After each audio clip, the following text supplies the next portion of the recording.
Sharif. Umaru Sharif da wani sabon mawaƙi ne wanda ya fara tashi tun daga shekarar 2020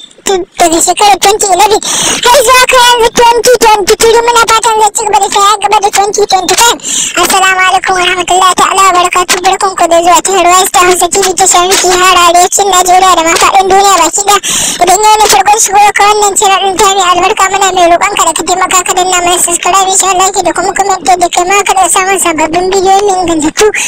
masu nishaɗantarwa a lokacin da muka ɗora idan kuma ka riga ka shigo wannan channel ɗin ta mai albarka muna mai roƙon ka da ka taimaka ka danna mana insha Allah da kuma comment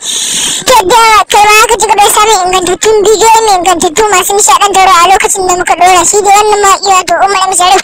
ba ɓoye bane fitacce don ya kai aƙalla shekara 10 zuwa 10 da an kai yana kawo muku daɗaɗɗen waƙoƙi ba tare da ya gaza ba kuma ba tare da kun gaza bibiyar sa ba. Kai da abin da muke da tunatar da kai idan yau na farkon shigo ga wannan channel ɗin ta mai albarka muna ne roƙonka da ka taimaka ka danna mana subscribe insha Allah da kuma comment da kai ma ka riƙa samun sababbin bidiyoyi mai ingantattu masu nishaɗantarwa a lokacin da muka ɗora.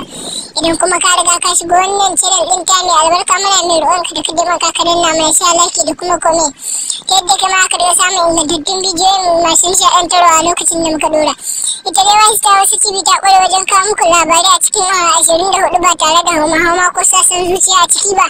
Kai dai abin da muke da tunatar da kai in yau da wata farkon shigo ka wannan channel ɗin ta mai albarka muna mai roƙonka da ka taimaka ka danna mana subscribe insha Allah da kuma comment yadda kai ma ka riƙa samun sababbin bidiyoyi mai ingantattu masu nishaɗantarwa a lokacin da muka ɗora. Idan kuma ka riga ka shigo wannan channel ɗin ta mai albarka muna mai roƙonka da ka taimaka ka danna mana insha Allah da kuma comment yadda kai ma ka duba da samun sababbin bidiyoyi mai ingantattu masu nishaɗantarwa a lokacin da muka ɗora. Kamar yadda muka saka muku wannan farkon wannan waƙar ta Umar M Sharif a cikin wannan channel ɗin ta mai albarka wato Star Hausa TV. Hakan kun bibiya ƙarshen bidiyon mu za mu sakar muku wannan daddaɗar waƙar a cikin ƙarshen bidiyon nan na tamu a cikin wannan channel ta mai albarka Star Hausa TV. Kerewa Star Hausa TV ta ƙware wajen kawo muku labarai cikin awa 24 ba tare da hauma ko sun zuciya a ciki ba. Kai da abin da muke da tunatar da kai dan yana farko shigo ka wannan channel ɗin ta mai albarka muna mai roƙonka da ka taimaka ka danna mana subscribe insha Allah da kuma comment